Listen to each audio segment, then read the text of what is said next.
Virtually none of us would survive medieval winters. But how did people living in castles survive? The cold was not just an inconvenience, but a silent and deadly enemy that penetrated stone and iron.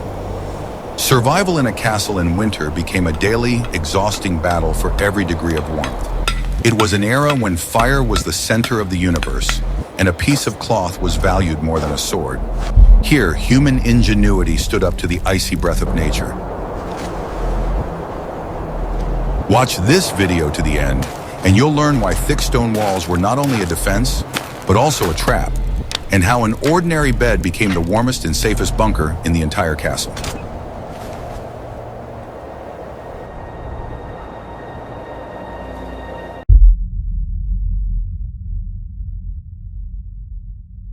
What if I told you that everything you believed about castle feasts was untrue?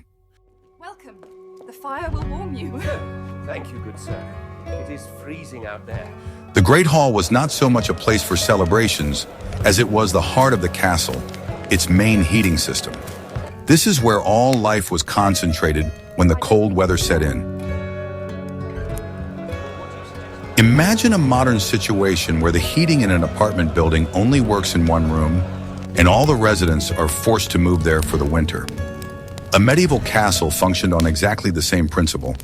All life was concentrated around a single source of heat. If you lived in a medieval castle, you would understand that the choice between comfort and survival was obvious, and personal privacy became a luxury that was inaccessible even to the nobility. The center of this space was a huge hearth, often located right in the middle of the hall. A fire was kept burning in it around the clock, consuming entire logs. It was the main and often the only powerful source of heat for dozens of people. The size of the hearth was impressive. It could be up to 3 or 4 meters wide, allowing huge logs to be burned at the same time. The design was intended for maximum heat transfer, so the fireplace often had a shallow firebox and a wide open space. This provided intense heat radiation in all directions, but required a constant supply of fuel. The smoke from such a fire escaped through a special opening in the roof called a louver. Because of this, the air in the hall was constantly filled with smoke and soot, but the choice between smoke and cold was obvious in favor of the former. The louver was a rather primitive ventilation system, a simple opening in the roof, sometimes covered with a canopy to protect it from rain. In bad weather, it had to be partially closed, which further increased the smoke. Constant smoke inhalation led to chronic breathing problems among the castle's inhabitants, but there was simply no alternative. All the inhabitants of the castle, from the lord to the lowest servant, gathered around the fire. This was not only a social, but also a practical solution. Human bodies gathered in one place generated additional heat, helping to warm the huge room. The social hierarchy was even reflected in the seating arrangement around the hearth.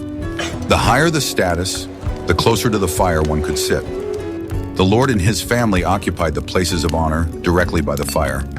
The knights and stewards sat a little further away, and the servants were content with the residual heat near the walls.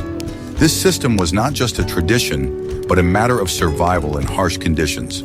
Many servants and even warriors slept right here on the floor of the Great Hall.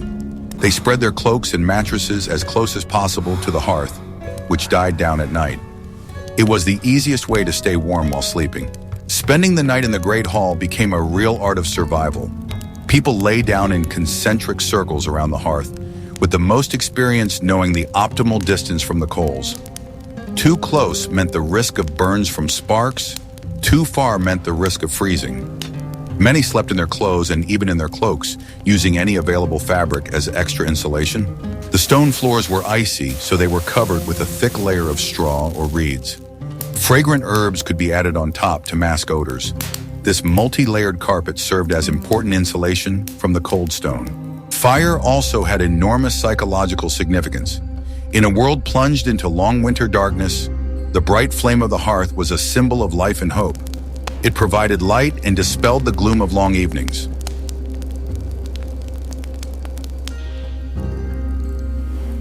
In the medieval mind, fire was associated with divine power and protection from evil. It was believed that the flames drove away not only the cold and darkness, but also evil spirits, which were particularly active during the winter months. Therefore, extinguishing a fire was perceived not simply as a domestic nuisance, but as a real catastrophe threatening the spiritual security of the castle's inhabitants.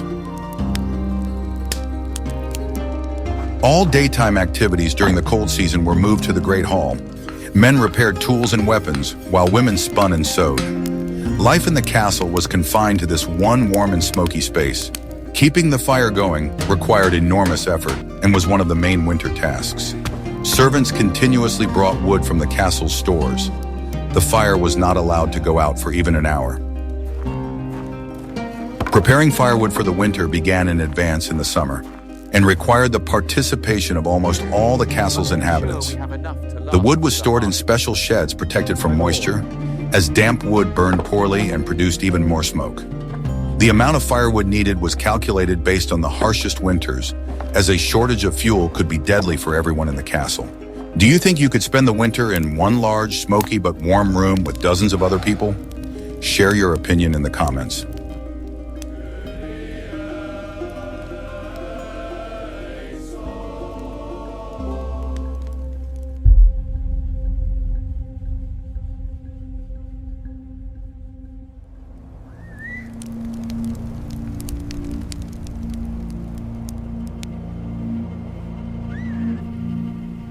Are you ready to learn the truth about why castles were built this way and not another?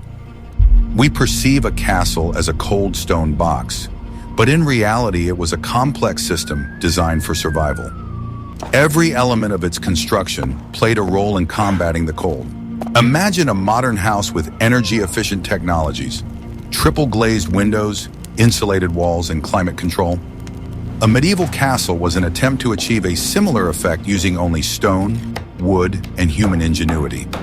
If you were a medieval architect, your every decision would be dictated not by aesthetics, but by the harsh necessity of preserving the warmth and lives of the inhabitants in conditions where winter could last 6 months.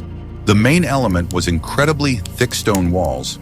In addition to their obvious protective function, they had enormous thermal inertia. During the day, the stone slowly absorbed heat from the sun and hearths, and at night it slowly gave it back, smoothing out temperature fluctuations.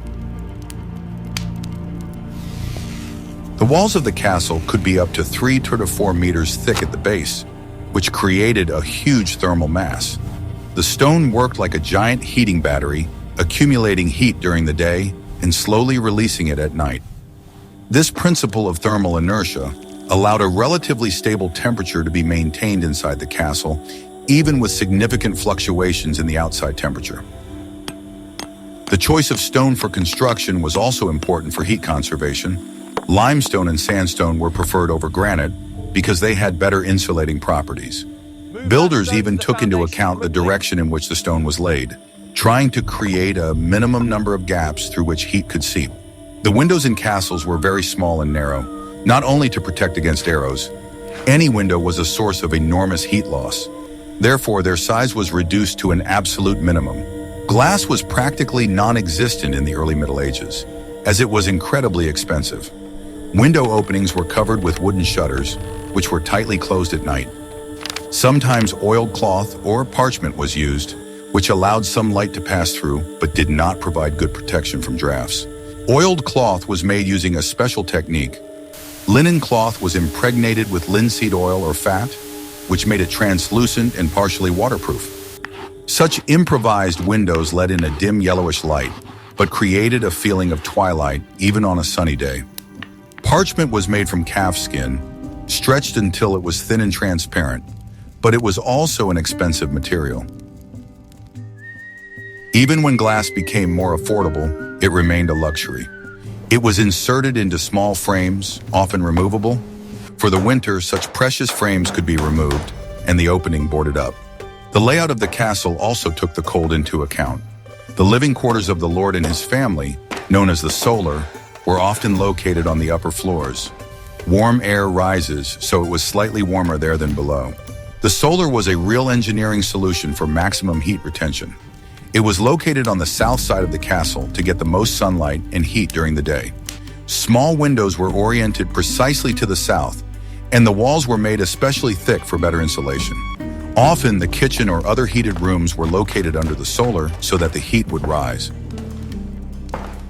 Fireplaces built into the walls were a real revolution in heating.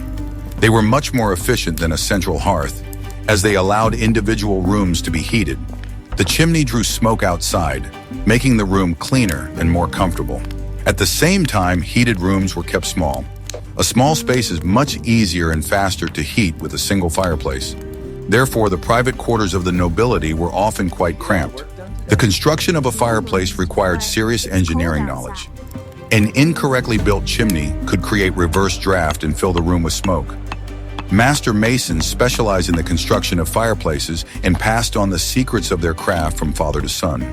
The thickness of the walls around the chimney was calculated so that the stone would heat up and give off heat to the room even after the fire had gone out.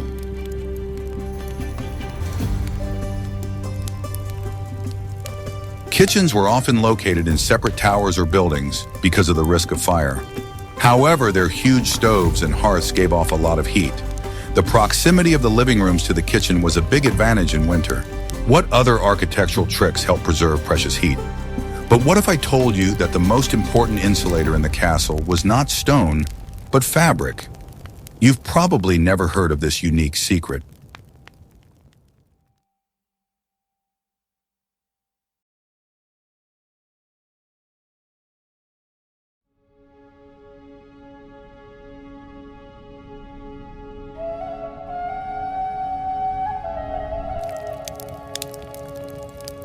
I will reveal the most closely guarded secret of medieval comfort, and it is not fire. We are accustomed to thinking of tapestries as works of art, but in a medieval castle, they were first and foremost a vital technology. It was fabrics that made stone bags livable in winter. Heavy wool tapestries were hung on the cold stone walls. They created an air gap between the icy stone and the interior of the room. This gap acted as an effective heat insulator, significantly reducing heat loss. The system for attaching tapestries was a well-thought-out engineering design. Special metal or bone rings were sewn onto the upper edge of the fabric, and iron hooks or wooden pegs were driven into the wall. Some tapestries had wooden slats at the top and bottom to help the fabric hang evenly and prevent it from deforming under its own weight. The main material for these products was wool. Wool fabric has excellent thermal insulation properties. It is dense, heavy, and capable of retaining heat even in the damp atmosphere of the castle. The quality of the wool varied depending on the wealth of the castle owner. The most expensive wool was imported from Flanders in England, where special breeds of sheep with long, thick fleeces were bred. More modest owners used local wool, which was coarser but still provided the necessary insulation. Tapestries cost a fortune and were a sign of high status and wealth. But these were not just luxury expenses, but direct investments in survival and health. The richer the lord, the warmer his castle. In addition to the walls, all openings were draped with fabric. Heavy curtains made of thick wool or velvet were hung over doors and windows. They blocked out the slightest drafts that blew through the huge castles.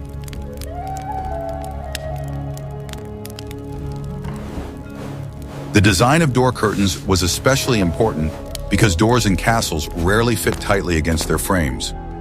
Wooden doors dried out and warped from moisture and temperature changes, creating gaps through which cold air could penetrate.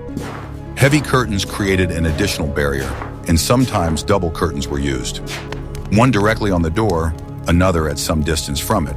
The famous four-poster bed with a canopy is not a romantic element, but a brilliant invention for sleeping in the cold. Heavy curtains on all four sides created a small, enclosed space. The breath of the sleeping person warmed this small space, creating a comfortable microclimate. The floors were also insulated with textiles. On top of a layer of straw and grass, wealthy castle owners laid thick woolen carpets. This was another barrier against the cold coming from the stone foundation. Caring for all these textiles was a separate and difficult task. In the damp climate of the castle, the fabrics could become damp and spoiled. They had to be periodically dried and cleaned. Ultimately, the fabrics served more than just a utilitarian function. They brought color, texture, and comfort to the harsh and gloomy stone interiors. This made life in the castle not only warmer, but also more visually pleasing.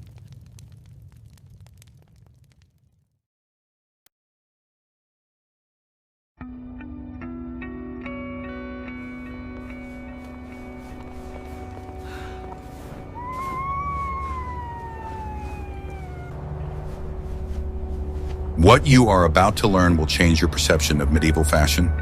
Winter fashion in the Middle Ages was dictated solely by practicality. Clothing was a personal fortress, the first and main line of defense against the cold. The key principle of survival was layering. It was several layers of clothing, not one thick layer, that created air pockets that effectively retained body heat. Everyone, from peasants to kings, dressed according to this principle. The layered clothing system was based on the understanding that air is the best insulator. Each layer trapped a certain amount of air, which was heated by the body and created a thermal barrier. The more layers there were, the more effective the system worked.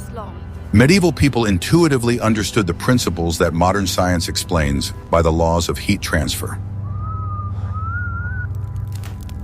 The first layer was a linen shirt or camisole.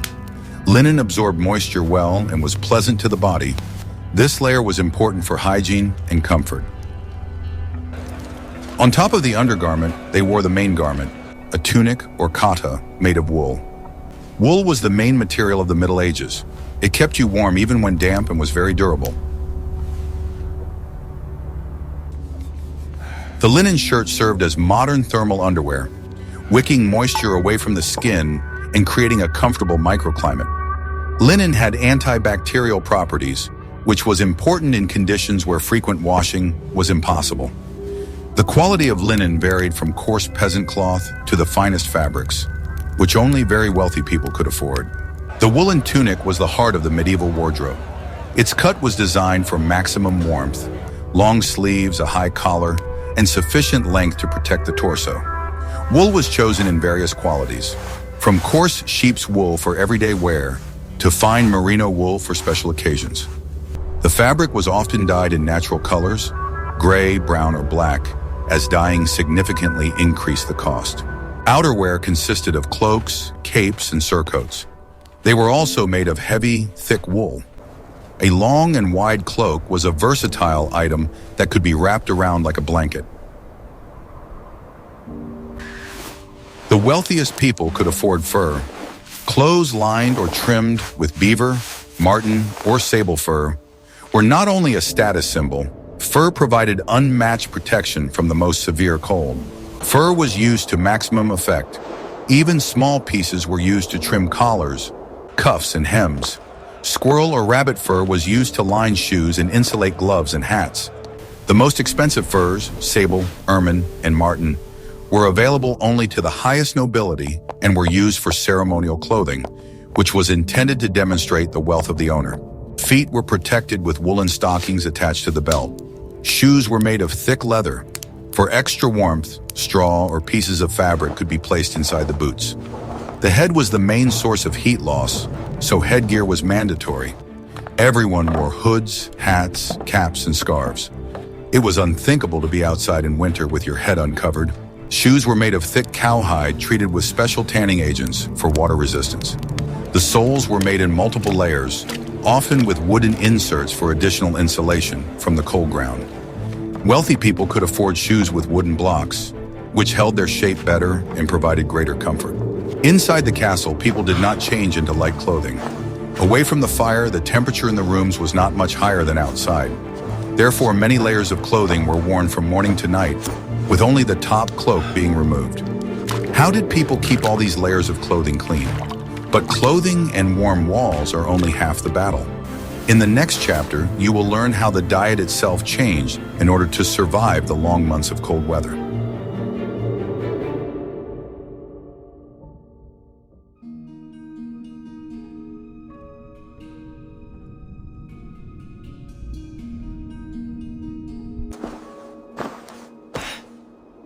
Survival in winter would have been impossible without careful planning of food supplies. The entire harvest season, from summer to late autumn, was devoted to one goal: preparing enough food to survive the hungry and cold months. castle storerooms or larri were filled to capacity. Planning supplies required complex mathematical calculations and a deep understanding of the needs of people of different ages and occupations. Castle administrators had to take into account not only normal consumption, but also possible losses from rodents, spoilage, and the need to feed additional people, guests, refugees, or mercenaries. Experienced quartermasters knew that it was better to stockpile 20% more than to risk starvation at the end of winter. Food preservation was a key technology. Since refrigerators did not exist, people used methods that had been proven over centuries. Meat and fish were salted, smoked, and dried. Vegetables were fermented and pickled. Fruit was dried. As in any other season, grains were the staple of the diet. Flour was used to bake bread, which made up most of the diet. Thick porridges and soups were also cooked, providing necessary calories and warmth. Preservation techniques had been perfected over centuries of experimentation. Salting meat required knowledge of the exact proportions of salt and curing time. Too little salt meant rapid spoilage. Too much made the product inedible. Smoking was carried out in special smokehouses using certain types of wood, which not only gave the meat flavor, but also additional preservative properties. The process of harvesting grain included not only harvesting, but also proper drying, cleaning, and storage. The grain had to be completely dry before being stored in barns, otherwise it would mold and become poisonous. Barns were built to protect against moisture, rodents, and theft. They were real fortresses for grain.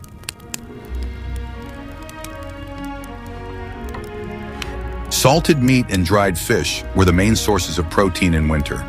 Huge barrels of salted pork and cod were stored in the castle cellars. Such food had a specific taste, but it allowed people to survive.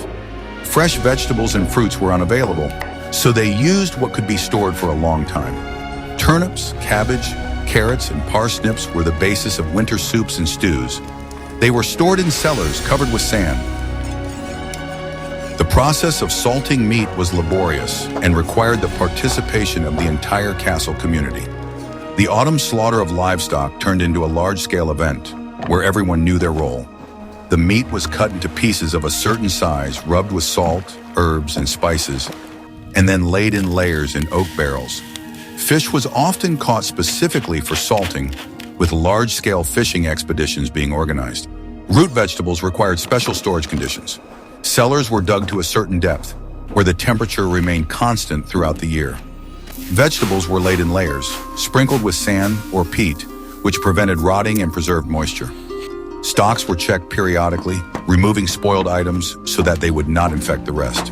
Dried apples and pears, as well as nuts and honey, served as a source of energy and a rare winter treat. They were harvested in large quantities. They were used to make compotes and added to baked goods. Winter hunting was an important source of food. Groups of hunters went to the surrounding forest for game. Fresh deer or wild boar meat was a real treat on the winter table. Winter hunting was not entertainment, but a necessity of life. Hunting parties were formed from the most experienced trackers and archers who knew the habits of animals and could track prey even in the snow. A successful hunt could provide the castle with fresh meat for several days, as well as valuable skins for making warm clothing. Hot drinks played an important role. People drank warm beer, ale, cider, and of course, wine. Spices were often added to hot wine to make a drink similar to modern mulled wine, which was excellent for warming up. In winter, the castle kitchen became one of the warmest and liveliest corners of the castle. Huge hearths and stoves worked non-stop. The heat from them spread to the adjacent rooms, contributing to the overall heating. The preparation of hot drinks was a real art. Beer was heated with the addition of honey and herbs, creating a nutritious and warming drink. The spices for mulled wine, cinnamon, cloves, nutmeg, were expensive and used sparingly, but their warming effect was invaluable on cold days. The kitchen truly became the social center of the castle in winter. It was not only a place to prepare food, but also to warm up, socialize, and tell stories. The cooking fires burned around the clock, providing not only food preparation, but also additional heat for the neighboring rooms. The winter diet was high in calories, fat, and salt. It may seem unhealthy by modern standards, but for people engaged in hard physical labor in constant cold conditions, such food was absolutely necessary. The high-calorie content of the winter diet was due to the body's increased energy needs during the cold season. Fats provided long-term energy and helped maintain body temperature, while salt was necessary for preserving food and replenishing losses during physical work. People of that time instinctively understood what food would help them survive in harsh conditions.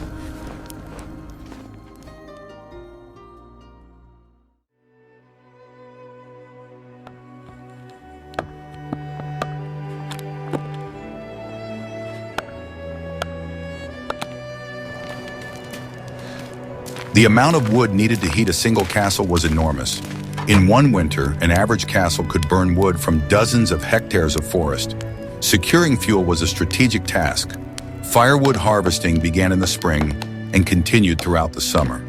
Lumberjacks felled trees, cut off branches, and sawed trunks into logs. Then all this had to be taken out of the forest and delivered to the castle. A critically important stage was the drying or aging of the wood. Freshly cut or green, wood burns poorly, producing a lot of smoke and little heat. Therefore, the firewood had to lie and dry under a canopy for at least several months. Huge areas were required to store firewood. Special wood sheds and wood piles were built in and around castles. Fuel supplies were as important as food supplies. All this work required a huge number of workers.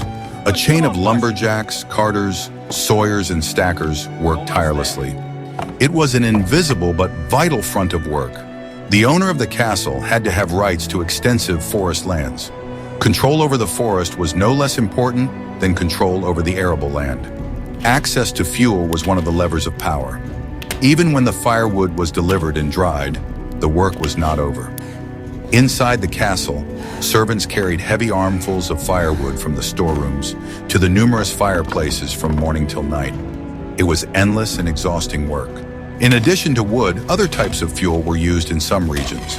In marshy areas, peat was actively burned, and for smithies and other craft needs, charcoal was used, which provided a higher burning temperature. What happened when supplies ran low? But the heat from the fire was not the only way to keep warm. In the next chapter, we will look at how the daily routine and life itself within the castle walls changed with the arrival of winter.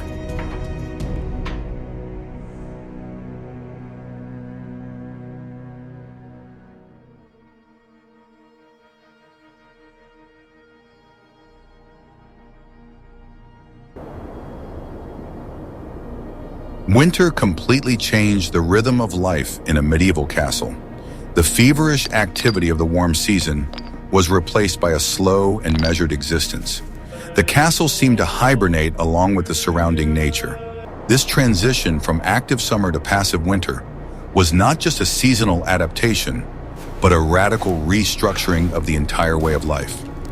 People of that time did not resist this change, but accepted it as an inevitable part of the annual cycle. Winter required a different way of thinking, a different organization of time, and a different attitude toward one's own capabilities.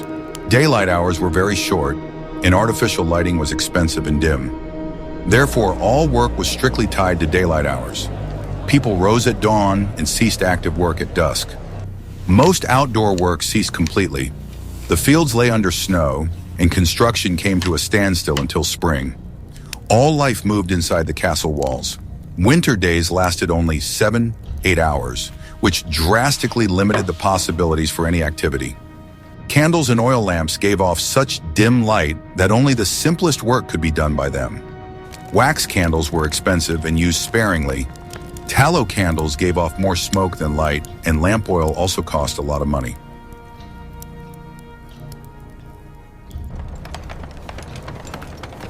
The daily routine was completely dependent on the solar cycle. People rose before dawn to make the most of the precious hours of daylight.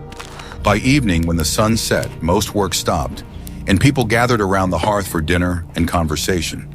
The main focus was on work that could be done indoors. Men repaired armor, weapons, horse tack, and agricultural tools. Women spun wool, wove cloth, and sewed clothes. Winter was a time for artisans. In a calm environment, they could focus on delicate and painstaking work. Jewelers, woodcarvers, and bone carvers created their finest pieces during these dark months. For the nobility, winter was a time of leisure. Long evenings were spent playing chess, backgammon, or dice. It was also customary to listen to minstrels who entertained the castle's inhabitants with songs and ballads. The social aspect was very important. Since everyone was confined to a limited space, it was a time for socializing and strengthening bonds. Long winter evenings by the fire were conducive to the sharing of stories, legends, and news. The intellectual life of the castle reached its peak in winter. Educated people read books, discussed philosophical and theological issues, and studied history and law. Military training also changed in nature. Instead of large-scale maneuvers in open terrain, knights and soldiers honed their fencing skills in enclosed courtyards or halls. More attention was paid to theory and strategy. The castle became an autonomous, isolated world. The gates could be closed for weeks due to snowfall. Travel became rare and dangerous, and the castle lived its own closed life.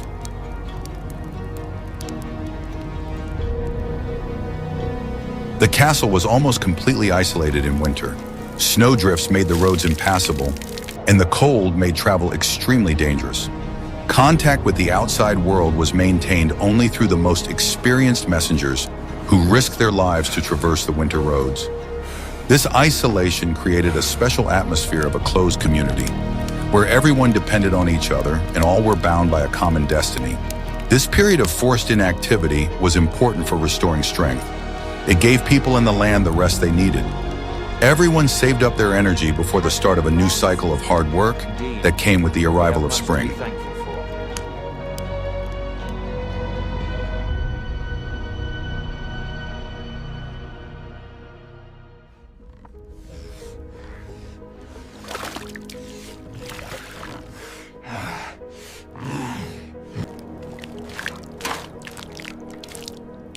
Access to water was vital all year round, but winter posed particular challenges. Rivers, ponds, and even the moats around the castle were covered with a thick layer of ice. Obtaining water became a difficult task. The main source of water in the castle was the well. Located inside the walls, it was protected from enemies, and the water in it, coming from deep layers of the earth, rarely froze. The well was the #1 strategic object. However, drawing water from the well in the frost was hard and unpleasant work. Buckets and ropes froze, and hands became numb from the cold. Servants had to do this work many times a day. Another source was cisterns for collecting rainwater, but in winter they could also freeze. In addition, they were not replenished in snowy weather. The waste disposal system also worked differently in winter. The frozen ground made it impossible to dig new garbage pits. Waste simply accumulated, freezing into large piles. The main element of the sewage system was the wardrobe, or outhouse. It was a small room hanging over the outer wall of the castle. All waste fell down into a moat or to the foot of the wall. In winter, this process had its own peculiarities. The waste froze, forming entire ice cascades against the castle walls. The spring thaw turned this into a serious problem. Kitchen and other household waste was thrown into a specially designated area. In winter, this rubbish heap, or midden, froze through. At least this got rid of unpleasant odors during the cold season. Keeping the castle clean was already a difficult task, and in winter, it was even more so. In addition to the usual dirt, there was soot from the constantly burning hearths. It settled on the walls, furniture, and fabrics. However, the cold had one undeniable advantage. Low temperatures significantly slowed down the decay process. This helped to curb the spread of some problems associated with unsanitary conditions.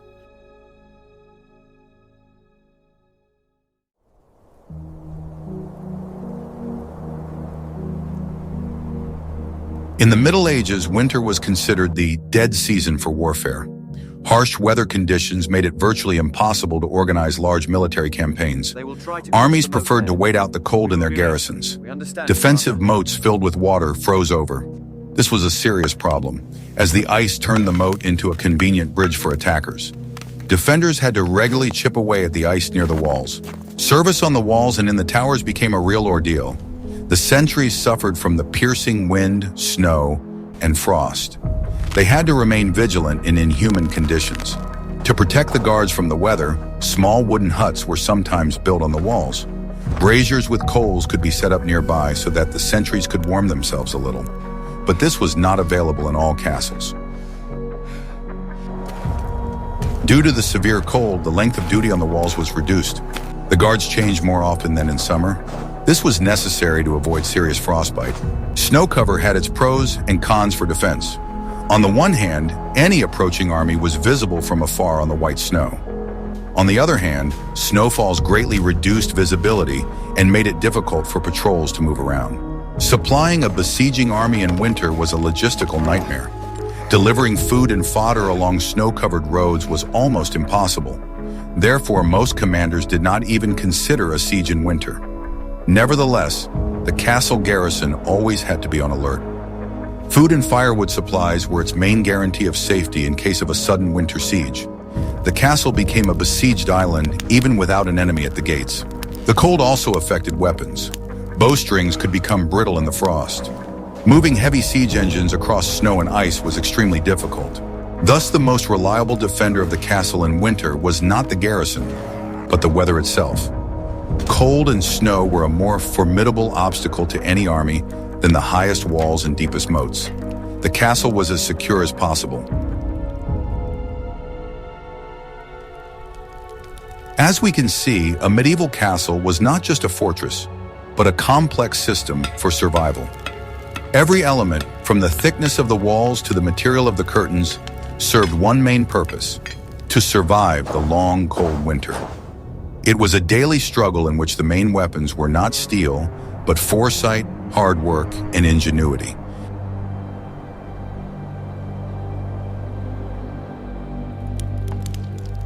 We talked about how people survived in cold castles. What other topics from medieval life would you like us to cover? Share your ideas for future videos in the comments and be sure to subscribe to the channel so you don't miss our next episodes.